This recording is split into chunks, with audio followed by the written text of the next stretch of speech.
This episode is brought to you by Podcast Assist, offering voiceovers, audio editing and mastering, transcriptions and show notes, episode summaries, and even hosting a podcast on a topic important to you. Visit facebook.com/podcast assist for more info on their flat $30 per hour rate. Subscribe with iTunes, Audio Boom, Stitcher, or your favorite podcasting app. And if you enjoy what you hear, like us on Facebook. Also, consider throwing a little cash our way by visiting patreon.com/KoreaFM. And find more of our great content on our home on the web, KoreaFM.net.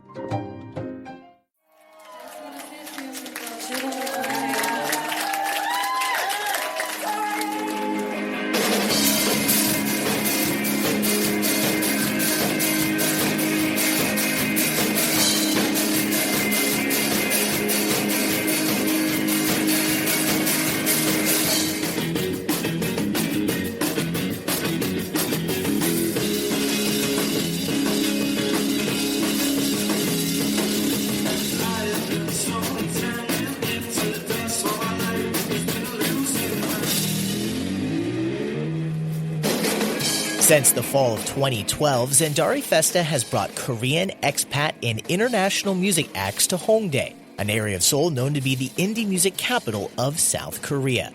This year's Zandari Festa took place from September 30th to October 3rd, with a reported 160-plus acts performing at a dozen venues, with what seemed to be a larger focus on bands from England and France than in previous years. After living in the area and playing with countless bands there, I consider Hongdae to be my Korean hometown. So of course I checked out a few of the favorite acts based here in South Korea, and also attended the special British Night showcase of musical acts on loan from the UK. And let's start there with my interview with the lads from Atlas Wynd, a duo out of Brighton, England.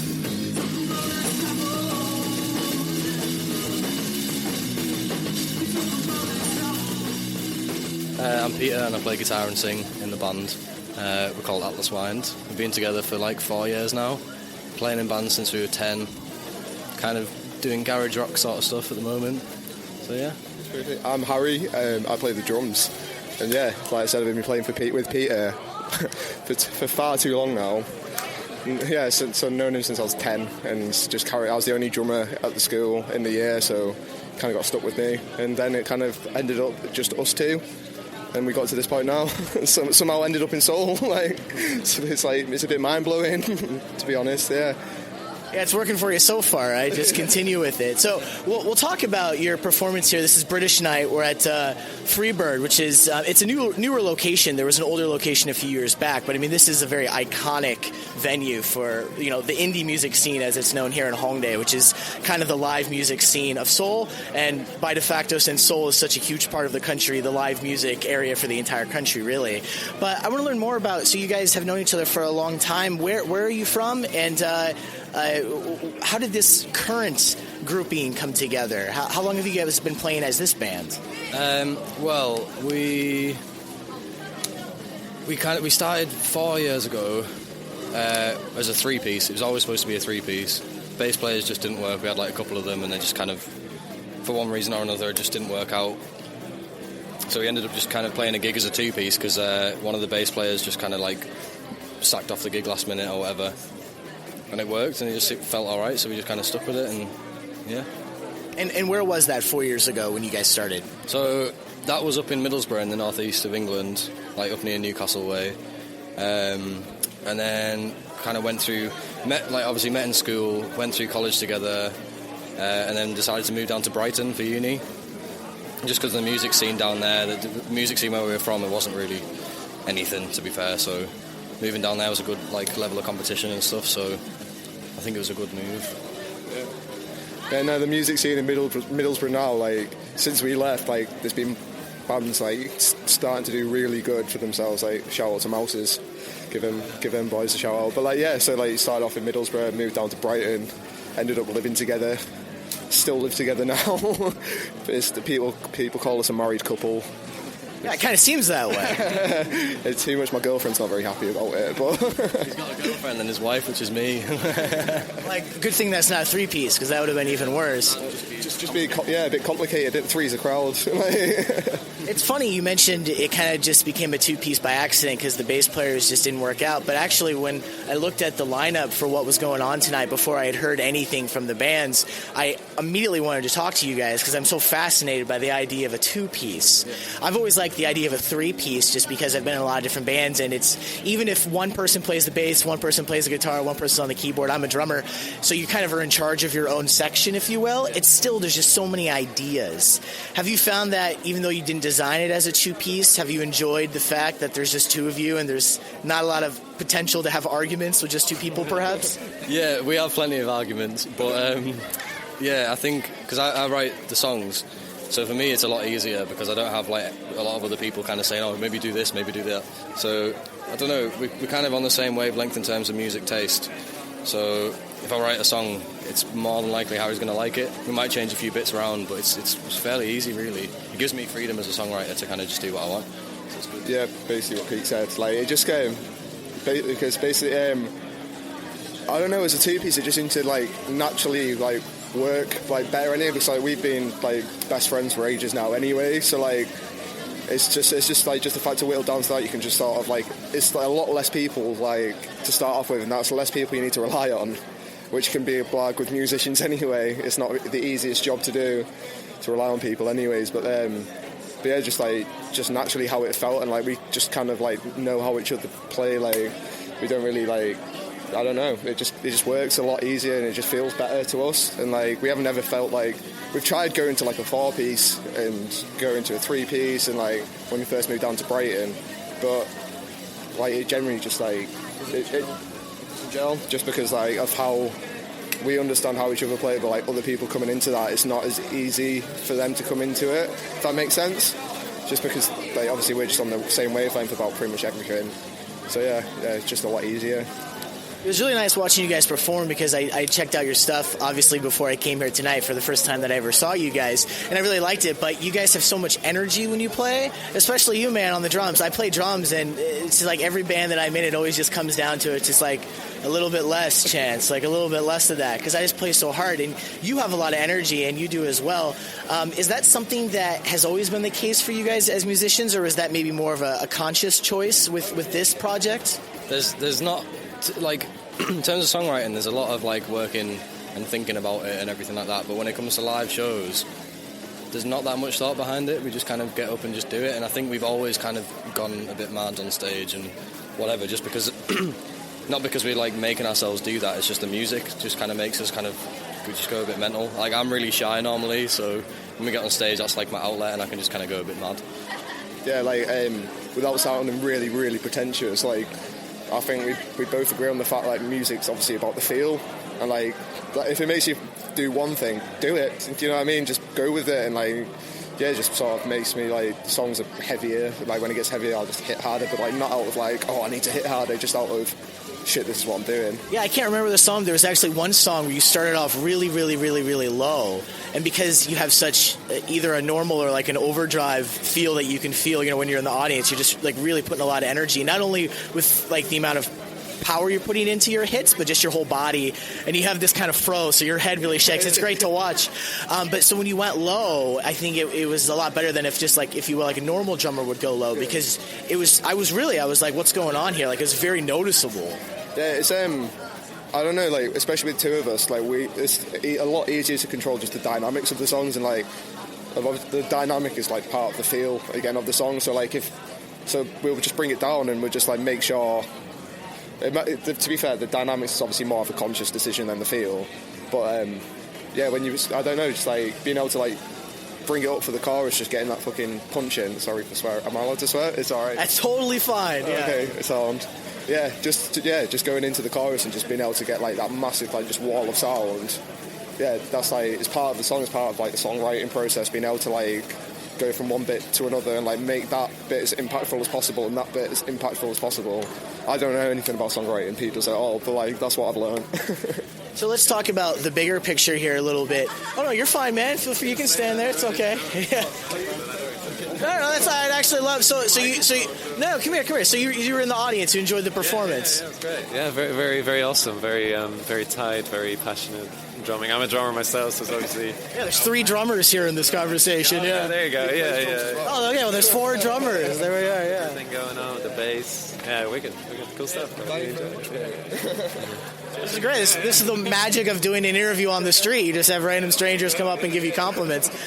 Yeah, the crowd really loved it. So. Oh, yeah, the crowd was definitely... And it was funny because you guys were the first band. You started off the night, but it's funny because you have so much energy. Like, it was an interesting choice to have you guys start off because I think you really set the pace for the rest of the night. So we'll see how the rest of the bands kind of fill that in. I was trying to ask about earlier, talk about the bigger picture here. So this is Zandari Fest.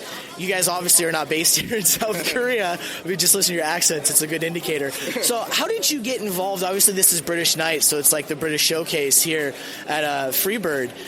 But how did you get attached to this? Did they approach you? Did you hear about this before? This is kind of a newer thing, but it's been going on for a couple of years. Yeah, we played Liverpool Sound City back in England. Which is a festival in Liverpool, like just a day festival. No, it's a weekend festival. Just lots of like up-and-coming bands play it. Kind of like The Great Escape. But yeah, I interrupted Pete. Go for it, man. But yeah, so we have Susie sat over. You obviously can't see it's radio, but Susie sat over there. She helps us books a lot of shows with us, and she helped us get the Liverpool Sound City show. And they got in contact with her, and I think she put us forward for the slot. And one day she just sort of came along and was like, "How do you feel about playing in Seoul?" It's just like, it was just a bit mental. You're like, that's awesome. Literally, like, couldn't really comprehend it. It wasn't like, it didn't really feel real until we're here. Like, just then. Do you know what I mean? Like, but yeah, no, it's sort of a lot of credit to Susie. So how does that work? Like, do you guys have day jobs? Did you have to take some time off? I mean, obviously you traveled a long way. What were the logistics of that like? Well, we're students at the moment in Brighton, and it's like just the end of summer now, and I think uni starts while we're still here. I think. Yeah. I don't have a clue, like, to be fair. But yeah, we're kind of just there just to get the student loan and a bit of money. We don't have like day jobs or anything like that, so we're just kind of sponging off uni. God bless socialism, right? Yeah. So, but yeah, we've somehow managed just to sort it out. I think just with it being like still summer as we kind of came over here, they can't really say anything about us being here, so yeah, fuck it. Take that, professors. But my follow-up question with that is, so like a lot of the time, it's starting to change, but Seoul sometimes doesn't get a lot of the huge shows that will often go to like Shanghai or Beijing or like Tokyo. We're starting to get more of those, and now that Seoul is starting to get some of those, you'll see like such and such performer will hit up these big cities and they'll roll through South Korea, maybe finish in Japan, and then fly off to a different part of the world. Are you guys able to play some other shows either in Korea or some other countries in the area? Or are you just heading straight back? Well, tomorrow we're playing at club. Is it Steelface? We're playing at Steelface tomorrow, but then after that we leave on Tuesday, unfortunately. But yeah, so I can't wait to play again tomorrow. Like, apparently it's a smaller venue this time as well, so nice and sweaty again. And then finally, obviously you guys just got here and it's probably, you're playing shows, you're probably, having a good time as well, but what are your general impressions of either just what it is to be in Seoul here in South Korea, or maybe what you've heard about the music industry here? Well, there's a band called DTSQ, isn't it? DTSQ, yeah, they're good, right? We made friends with them before we heard of them, and then we came to this venue that we just played at, Freebird, to come and watch them at like 5 o'clock, and they were just unreal. They were unreal. So hopefully we're going to try and start out a tour with them and do that whole swap thing. So yeah. Like everyone here just seems so friendly, and like even though I have no clue like what's going on at any point. I appreciate you admit that. That's fine. No. I've been in your situation. Once you get here, you don't know what's going on. Not at all, but like I like it. Like I don't feel like even though, yeah, like I said, I don't know what's going on, I still feel like comfortable, like really comfortable, and like no one's like, not one person has like made me feel like the slightest bit uncomfortable. Like everyone's been so welcoming. Like our Airbnb host, which was staying at Airbnb, he was really nice, and so like just everyone's just been so welcoming and friendly. It's been amazing. I think also with Korean bands, which is the difference from them and English bands, is it doesn't seem like a competition. Everyone's here just trying to be friends, trying to play gigs together, and just trying to just sort out some sort of network and whatever. I think back in England it can kind of sometimes get a little bit like, oh, who's got a bigger crowd, or do you know what I mean? Kind of. So, I don't know, here it's just everyone wants to be friends with you, and like we're well open for that, do you know what I mean? Like it needs to be a friendship group, this whole music scene, so... Yeah, it's hilarious you bring that up because actually with so many people coming here either for military or teaching English or something, they might just stay a handful of years. When the bands try to stay together, they're constantly looking for more members. So like I've been drummers in new bands and I filled in for people who like went back home to the States or to the UK or something like that. And so yeah, not only I think is there like less of a competitive atmosphere here, but it really does pay to be able to be like, oh crap, such and such left, like whoa, you know, the drummer from DTSQ is available or something, you know, and then you're in like 2 or 3 different bands, and then maybe that band falls apart. So yeah, it's really cool that you mentioned that. So final thoughts, guys. How do people find out more about you? I'm sure you know there's many different ways online to do that. Yeah, we've got Facebook, SoundCloud, Bandcamp, Twitter, Instagram, Snapchat, all that lot. So we're on kind of everything, I think. We just released a single called I've Had Enough, which is on Spotify and iTunes and everything. Bringing out another single called Mona Lisa at some point soon. Not too sure when, but they're going to both be put on a 7-inch vinyl for whoever wants to buy one to buy. So, and you guys have a really distinctive name. I guess final question, because you talk about where does that come from? Well, so we're from Middlesbrough originally, which is in the northeast of England. There's a little high street town called Yarm, and I lived on a road called like in Yarm called Atlas Wynd, and that's just kind of where it came from. We were struggling for names for a while. And just thought, well, why don't we just call it the street that we live on? So that's just where it comes from. There's no like real story behind it or anything. Well, I only lived probably about a 5-minute walk away from Peter, and it's where we had our first like band practice, like all like. Oh, that's nice. That's not random. That's really good. Yeah, we had our first practice as a 3-piece there, and like I was hitting like a. What was I hitting? It wasn't like on drums. I was hitting a wine box. And everyone was on like acoustic guitar and stuff, but like it just sounded right. With band names, there's worse things to come up with band names. It's either that or wine box. Yeah, I'm about to say it's actually not that. I might have that one with the next band I start here. Yeah, wine box. I like it. Cool, guys. Well, it was great speaking with you. Like I said, I liked your music before, but I really, I kind of sealed the deal once I saw you guys play live. So it was a lot of fun. So, yeah, best of luck. You have the performance tomorrow, and then safe travels back to the UK. Thank you very, very much. Cheers for coming down. So, yeah, cheers for doing this whole thing. Yeah.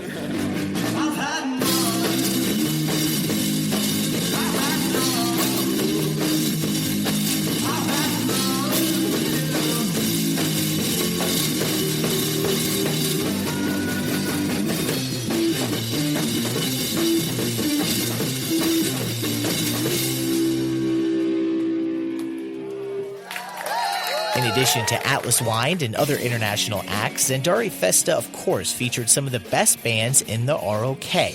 And no list of great South Korean bands would be complete without Say Sumi, hailing from the beach city of Busan, located at the tip of the Korean peninsula.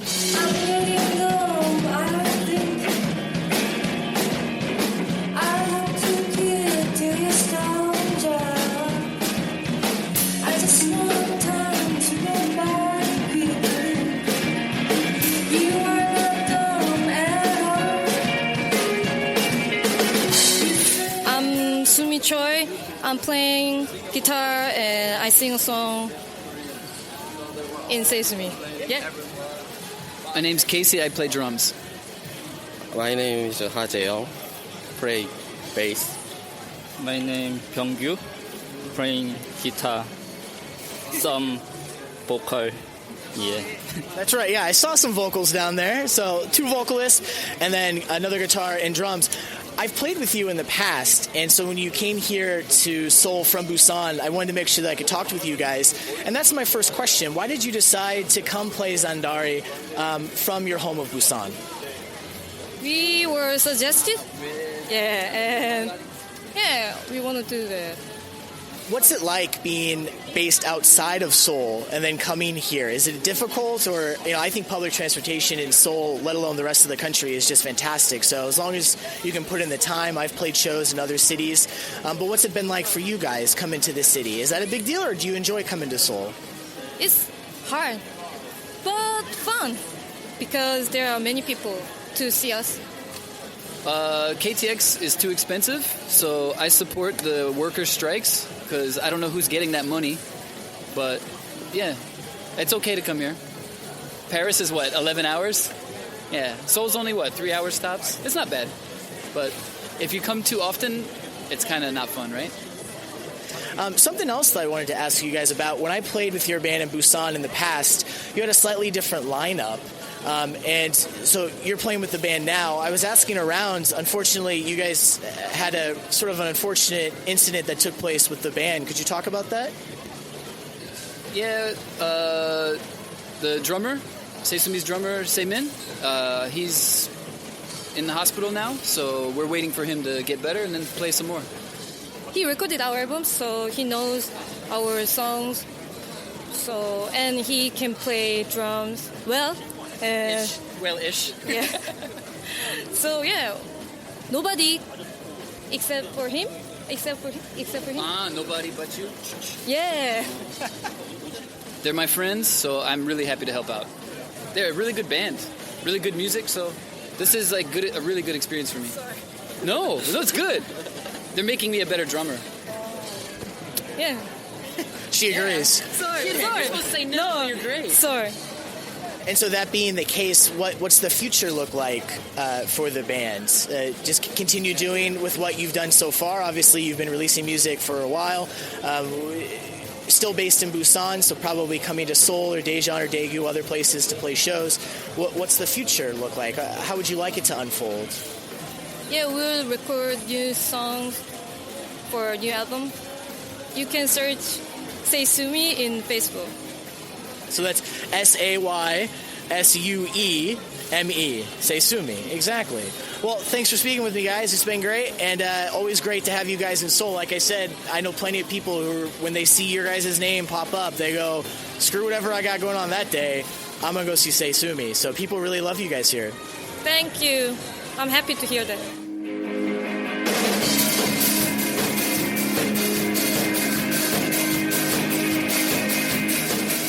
You can find more of what happened at this year's Zandari Festa at zfesta.com. I'm Chance Dorland for KoreaFM.net.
This episode is brought to you by Podcast Assist, offering voiceovers, audio editing and mastering, transcriptions and show notes, episode summaries, and even hosting a podcast on a topic important to you. Visit facebook.com/Podcast Assist for more info on their flat $30 per hour rate.